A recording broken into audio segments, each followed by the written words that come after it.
നമ്മൾ വിശുദ്ധ കുർബാനയിൽ എന്നും പങ്കെടുക്കുമ്പോൾ, ഞാൻ എല്ലാ ദിവസവും കുർബാനയിൽ പങ്കെടുത്ത് ഞാൻ ആയിരക്കണക്കിന് കുർബാനകളിൽ പങ്കെടുത്തു, എനിക്കെന്താണ് ലഭിക്കുന്നത് എന്നൊരാൾ ചിന്തിക്കുമ്പോൾ നമ്മൾ മനസ്സിലാക്കേണ്ടത്, സോളമന് പ്രത്യക്ഷപ്പെട്ടതുപോലെ തന്നെ ദൈവത്തെ നമുക്ക് നേരിട്ട് അനുഭവിക്കാൻ സാധിക്കുന്ന ഒരു വലിയ ഇൻവെസ്റ്റ്മെൻ്റാണ് പരിശുദ്ധ കുർബാന അർപ്പണത്തിലുള്ള പങ്കുചേരൽ. അതുകൊണ്ട് നമ്മുടെ ജീവിതത്തിൽ നമ്മുടെ ആയുസ് മുഴുവൻ കുർബാന സ്വീകരിച്ചാൽ അത് നമുക്ക് നമ്മുടെ ആത്മാവിന് ഈ ഭൂമിയിൽ കൈവരിക്കാൻ കഴിയുന്ന നേട്ടങ്ങളിൽ വലിയൊരു നേട്ടമാണ്. നമുക്ക് ഈ ഭൂമിയിൽ ശേഖരിക്കാൻ കഴിയുന്ന വലിയ ഒരു നിക്ഷേപമാണത്. സ്വർഗത്തിനു വേണ്ടി ഒരാൾക്ക് കരുതി വെക്കാവുന്ന വലിയൊരു നിക്ഷേപമാണ്. നമ്മൾ തുടർച്ചയായ എല്ലാ ദിവസവും കുർബാനയിൽ പങ്കെടുത്ത് പ്രാർത്ഥിച്ചാൽ അത് നമുക്ക് തരുന്ന ഒരു നേട്ടം, ദൈവം നേരിട്ട് പ്രത്യക്ഷപ്പെടുന്ന അനുഭവമാണ്. ഞാൻ പല അനുഭവങ്ങളും ഷെയർ ചെയ്തപ്പോൾ ഈ കാര്യങ്ങൾ പറഞ്ഞിട്ടുണ്ട്, ഞാനതിലേക്ക് കടക്കുന്നില്ല.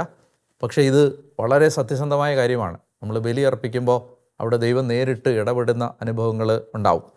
അങ്ങനെ ഈ ഗിബെയോനിലെ പൂജാഗിരിയിലേക്ക് ആരാധനാ വസ്തുക്കൾ മാറ്റിയതിനെക്കുറിച്ച് ബൈബിളിൽ എവിടെയാണെന്ന് നിങ്ങൾക്ക് കാണണമെങ്കിൽ 1 ദിനവൃത്താന്തം 21-29 അത് കാണുന്നത്. അതൊരു ഇൻഫർമേഷൻ ഞാൻ പറഞ്ഞു എന്നേ ഉള്ളൂ. 1 ദിനവൃത്താന്തം 21-29 നമ്മൾ കാണുന്നുണ്ട്. ഗിബെയോനിലായിരുന്നു ബലിപീഠം കൂടാരമൊക്കെ സ്ഥിതി ചെയ്തിരുന്നത്. അതുകൊണ്ടാണ് സോളമൻ അവിടേക്ക് പോകുന്നത്. ഇനി ദൈവം പ്രത്യക്ഷപ്പെട്ട് കഴിഞ്ഞപ്പോൾ സോളമൻ്റെ ഈ ബലിയിൽ നമ്മൾ പഠിക്കേണ്ട രണ്ടാമത്തെ ഒരു പാഠം, ദൈവം അദ്ദേഹത്തോട് ചോദിക്കുകയാണ്, സോളമൻ, എനിക്ക് നിന്നിൽ വലിയ പ്രസാദമുണ്ട്, നിനക്ക് ഞാൻ എന്താണ് തരേണ്ടത്? അപ്പോൾ ആ സമയത്ത് അദ്ദേഹത്തിന് എന്ത് വേണമെങ്കിലും ചോദിക്കാം. സമ്പത്ത് ചോദിക്കാം, മഹത്വം ചോദിക്കാം, സൽപ്പേര് ചോദിക്കാം, പ്രശസ്തി ചോദിക്കാം. പക്ഷെ ആ ചെറുപ്പക്കാരൻ വളരെ വിവേകത്തോടു കൂടി അദ്ദേഹം ചോദിച്ചത്, ദൈവമേ, എനിക്ക് നിന്നെ ശ്രവിക്കുന്ന ഒരു ഹൃദയം തരണമേ എന്നാണ്. നിന്നെ കേൾക്കാൻ പറ്റുന്ന ഒരു ഹൃദയം, ലിസണിങ് ഹാർട്ട്, വിവേകം, ജ്ഞാനം എനിക്ക് തരണേ എന്നാണ് അദ്ദേഹം പ്രാർത്ഥിച്ചത്. അപ്പോൾ നമ്മൾ പരിശുദ്ധ കുർബാനയ്ക്ക് പോകുമ്പോൾ എന്ത് ചോദിക്കുന്നു എന്നുള്ളതും വളരെ ഇമ്പോർട്ടൻ്റ് ആണ്.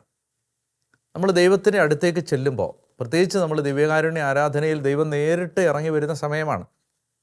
ആ സമയത്ത് നമ്മൾ ദൈവത്തോട് എന്താണ് ചോദിക്കുന്നത്, എന്താണ് ചോദിക്കേണ്ടത്?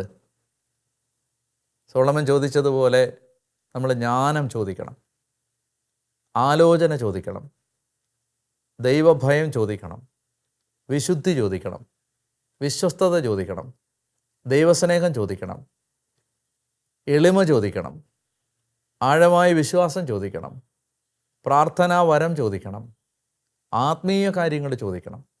എന്താണത്? അങ്ങനെ ചോദിച്ചാലുള്ള നേട്ടം, ദൈവത്തിനത് പ്രസാദകരമായി മാറി. കർത്താവിന് അത് വളരെ ഇഷ്ടപ്പെട്ടു.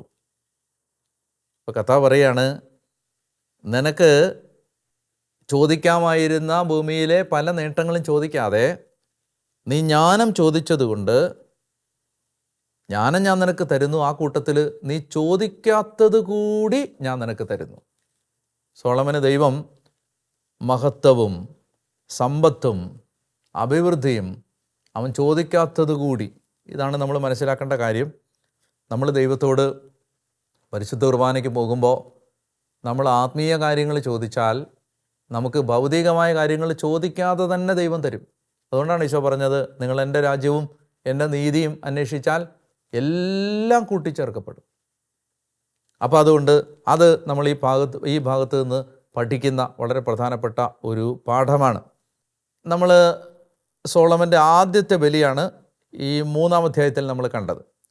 ഇനി നമ്മൾ കാണുന്നത് സോളമൻ ജീവിതത്തിൽ കുറച്ച് കഴിഞ്ഞിട്ട് ദേവാലയം പണിത് കഴിയുമ്പോൾ അദ്ദേഹം ഒരു ബലി അർപ്പിക്കുന്നതായിട്ട് കാണുന്നുണ്ട്. അത് 2 ദിനവൃത്താന്തം 7-ാം അധ്യായത്തിലാണ്. 2 ദിനവൃത്താന്തം 7-ാം അധ്യായത്തിൽ സോളമൻ്റെ ആ ബലിയെക്കുറിച്ച് നമ്മൾ വായിക്കുന്നുണ്ട്. അതിന് 1-ാമത്തെ വാക്യം എങ്ങനെയാണ്? സോളമൻ പ്രാർത്ഥിച്ച് കഴിഞ്ഞപ്പോൾ സ്വർഗത്തിൽ നിന്ന് അഗ്നി ഇറങ്ങി ദഹനബലി വസ്തുവും മറ്റു വസ്തുക്കളും ദഹിപ്പിച്ചു. അതായത് സോളമൻ്റെ ആ ബലി അത്രയും തീക്ഷ്ണതയുള്ള ബലി ആയിരുന്നത് കൊണ്ട് സ്വർഗത്തിൽ നിന്ന് തീ ഇറങ്ങിയാണ് ആ ബലിപീഠത്തിലെ ബലിവസ്തുക്കളെ ദഹിപ്പിക്കുന്നത്. ഇനി 5-ാമത്തെ വാക്യത്തെ നമ്മൾ വായിക്കുന്നുണ്ട്. 4-ാമത്തെ വാക്യം 4-5 തുടർന്ന് രാജാവും ജനവും ചേർന്ന് കർത്താവിന് ബലിയർപ്പിച്ചു. സോളമൻ രാജാവ് 20,000 കാളകളെയും 1,20,000 ആടുകളെയും ബലിയർപ്പിച്ചു. ഞാൻ നേരത്തെ പറഞ്ഞില്ലേ, ബലിയർപ്പിക്കുന്ന കാര്യം വരുമ്പോൾ സോളമൻ ധാരാളിത്തമുള്ള ആളായിരുന്നു. അപ്പം അങ്ങനെ അത്രയും ഒരു ഉദാരതയോടുകൂടി ഈ ബലി അർപ്പിച്ച് കഴിയുമ്പോൾ വീണ്ടും കർത്താവ് സോളമന് പ്രത്യക്ഷപ്പെടുകയാണ്. നമ്മൾ ഈ സോളമൻ്റെ ബലിയിൽ 2 ഭാഗത്തും, തുടക്കത്തിലും അതുപോലെ ഈ ഭാഗത്തും നമ്മൾ കണ്ടത് ഇതാണ്. സോളമൻ ബലിയർപ്പിച്ച് കഴിയുമ്പോൾ കർത്താവ് പ്രത്യക്ഷനാവുകയാണ്. അങ്ങനെ ദേവാലയം പണിത് ബലിയർപ്പിക്കുന്ന സോളമൻ്റെ ജീവിതത്തിലേക്ക് ആ അഗ്നി ഇറങ്ങി, ദൈവസാന്നിധ്യം ഇറങ്ങി വെളിപ്പെടുന്ന വലിയ ഒരു അത്ഭുതകരമായ ഇടപെടലാണ് നമ്മൾ കാണുന്നത്. നമുക്കെന്താണ് ഇതിൽ നിന്ന് നമ്മുടെ ജീവിതത്തിലേക്ക് പകർത്തേണ്ട പാഠം? നമ്മൾ ബലിയർപ്പിക്കാൻ പോകുമ്പോൾ നമ്മൾ എടുക്കേണ്ട ഒരു തീക്ഷ്ണതയാണ് സോളമൻ നമ്മളെ പഠിപ്പിക്കുന്നത്.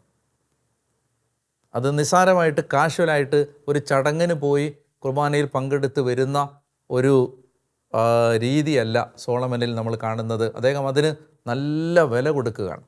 അത് ദാവീദ് അദ്ദേഹത്തിന് കൊടുത്ത മാതൃക ആ മകൻ അതുപോലെ അക്ഷരം പ്രതി പിന്തുടരുകയാണ്. അപ്പോൾ അദ്ദേഹത്തിൻ്റെ ജീവിതത്തിൽ അതുകൊണ്ട് ദൈവം കൊടുത്ത മഹത്വം, ജ്ഞാനം, സമ്പത്ത് ഒക്കെ നമുക്ക് ബൈബിളിൽ നിന്ന് വായിച്ചറിയാൻ പറ്റുന്നുണ്ട്.